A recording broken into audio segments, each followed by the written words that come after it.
Foreign Minister Araghch, thank you so much for your time this morning, sir. I wanted to start with the news overnight that the U.S. has carried out a military strike on Araghch Island. The President of the United States said that for reasons of decency, I have chosen not to wipe out all the oil infrastructure on the island. However, should Iran or anyone else do anything to interfere with the free and safe passage of ships through the Strait of Hormuz, I will immediately reconsider this decision. Let me start by asking you about what has happened on Araghch Island and what is Iran's response to these strikes. Well, thank you so much for having me. I think our armed forces have already answered that they would retaliate if our oil and energy infrastructure are attacked.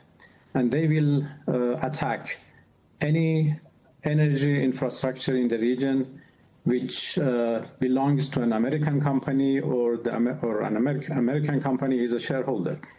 So the reaction would be clear. Last night, they have attacked Araghch Island and Abu Musa Island with, the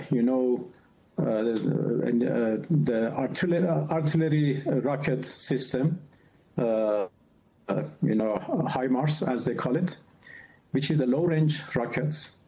And they have done it from the soil of our neighbors. And this is crystal clear that now they are using the territory of our neighbors to attack us by these kind of, rockets. And this is absolutely unacceptable. Which neighbors, sir? Well, the last night attacks were tracked by our forces, and now it is clear that they are fired from UAE, from two locations in the UAE, from in Ras Al Khaimah, and from a location very close to the city of Dubai. And it is very, dangerous that they use highly populated areas to launch, rockets against us. We would certainly retaliate, but we try to be careful not to attack any populated area. Is there any sign that Iran is prepared to allow passage of the Straits of Hormuz? Will the Straits of Hormuz remain closed so long as this war continues? Well, as a matter of fact, the Strait of Hormuz is open. It is only closed to the tankers and ships belong to our enemies, to those who are attacking us and their allies. Others are free to pass. Of course, many of them prefer not because of their, security concerns. This has nothing to do with us. And at the same time, there are many tankers and ships who are passing through the Strait of Hormuz, and I can say that the strait is not closed, but it is only closed to American, Israeli, ships and tankers, and not to others. We know that Iran has elected a new supreme leader, Mojtaba Khamenei. He has not been seen yet in public, though he did issue a statement yesterday. I'm sure you have heard the comments from the U.S. Secretary of Defense, Pete Hegseth, who has said that he claimed the supreme leader is wounded and likely disfigured. What is the status of the supreme leader, Mojtaba Khamenei? Well, they have made so many claims like this. Yesterday, they said that all Iranian, authorities are in the bunkers, but at the same time, the whole world saw our president, the Speaker of, Parliament, everybody, the Secretary of our National Security Council, everybody was in the street among the people who demonstrated. So there are lots of accusations like that. They will see soon, I guess, that there is no problem with the new supreme leader. He sent his message yesterday, and he will perform his duties. He is performing his duties according to the Constitution, and he will continue to do that. I think by now it should have been clear and it should have been known for everybody that our system is very well rooted in the society. The Islamic Republic is a system which is not dependent on any individual or any group of people. It is well established. It's a very well established political structure, and the deep state is doing its functions, is functioning, and everything is in place. So they shouldn't have any hope for anything happen to the individuals. The system is working. It worked properly after the assassination of and martyrdom of our supreme leader. You saw that nothing happened and everything remained in order, and still everything is under control. I wanted to ask you about the war strategy from an Iranian perspective. Can you tell us right now, as you know, there has been reporting that both Russia and China are providing targeting intelligence to Iran to target either U.S. positions, facilities, infrastructure across the region. Can you confirm or deny whether Russia or China is providing military support and intelligence to Iran? Well, Russia and China are our strategic partners, and we have had close cooperation in the past, which still continues, and that includes military cooperation as well. I'm not going into any details of that. A good cooperation with these two countries, politically, economically, even militarily. To say once again that this is not our war. This is an imposed war against us. We didn't start this war. It was an unprovoked, unwarranted, illegal act of aggression against us, and we are only defending ourselves, and we continue to defend ourselves as much as it takes, and as long as it takes, in order to end this war in a way that it won't be repeated in the future.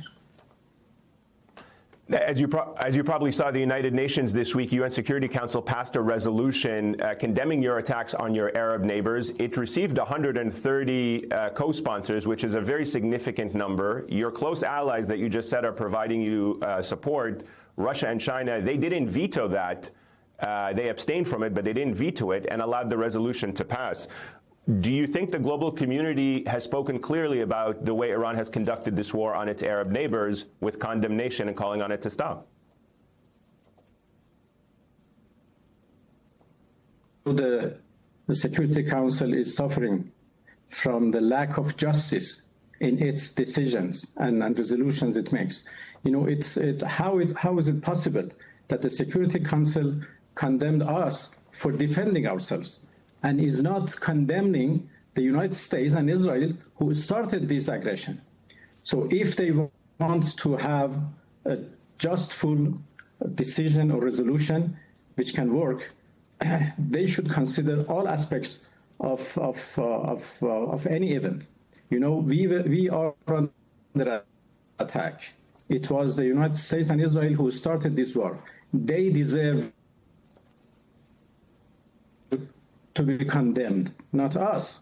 What we are doing is, and this is why that so many countries have become hopeless about the role of the Security Council, including the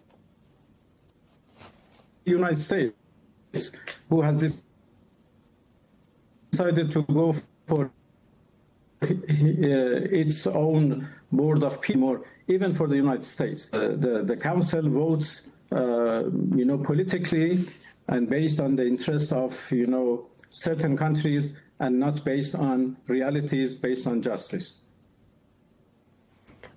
You do acknowledge, though, that Iran is targeting civilian targets across the Gulf countries, right? Because, I've spoken to officials across the region, and many of the targets that have been hit are clearly civilian buildings.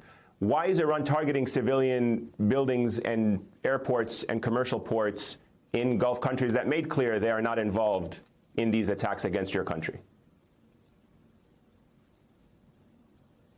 No, it is clear that we are attacked from, unfortunately, their territories, from American bases and American military installations in the territory of the Persian Gulf countries. And this is very unfortunate.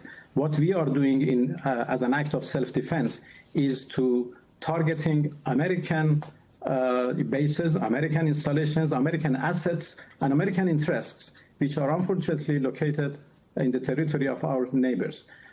Just as an example, 2 days ago, the United States attacked one of our, banks. They are doing, they are attacking our, cities and our and civilian targets. They attacked a school in Minab. It is very well known for the whole world. They have attacked some hospitals. Two days ago, they attacked a bank of Iran. A building belongs to a bank. And so we decided to retaliate in kind with the building into cities around us. So what we are doing is only the principle of an eye for an eye, which is very well known. Let me ask you really quickly about the negotiations before the war started. Do you believe Steve Witkoff and Jared Kushner were good faith negotiators conveying accurate information back to the White House about Iran's position during these negotiations? There's been some reports that you shouted at Steve Witkoff and Jared Kushner, that you threatened that you had enriched uranium to make 11 nuclear weapons. I want you to set the record straight on those negotiations in the final days before the war. Well, I don't know what they have conveyed to their boss. What I know is that on 26 February, when we met in Geneva, we were able to make a good progress. As Omani Foreign Minister, the intermediator said it was a significant progress. And before he posted his tweet, he read it to both delegations, and both delegations accepted that, yes, this is the right, the right saying about what we have made today. Significant progress. This is what we were able to do it on 26 February. Well, the things which are said by U.S. interlocutors, I do understand why they are saying those things. They want to justify an unjustifiable act of aggression. So they are trying to make some excuses for themselves. I never said that we are going to make bombs. I said that we have 440 kilos of 60% enriched material, and that was not a secret. That is what is mentioned in the reports of the IAEA. So I said that, look, this is mentioned in the report.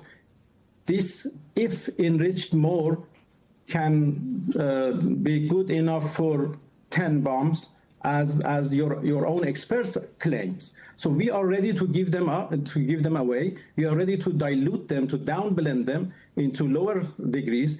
And by saying that, I wanted to say that the concession that we are making is really big. But how they have interpreted that, I don't know. Maybe because the lack of enough knowledge, maybe because of their intentions to justify, as I said, the act of aggression, which cannot be justified. I hope that the true story of what happened on 26 February in Geneva would become, known to the people soon. Mr. Foreign Minister, thank you so much for your time. A deal. That is the reality. Mr. Foreign Minister, thank you so much for your time. We're out of time. We certainly appreciate you joining us. Thank you. Thank you. Thank you so much.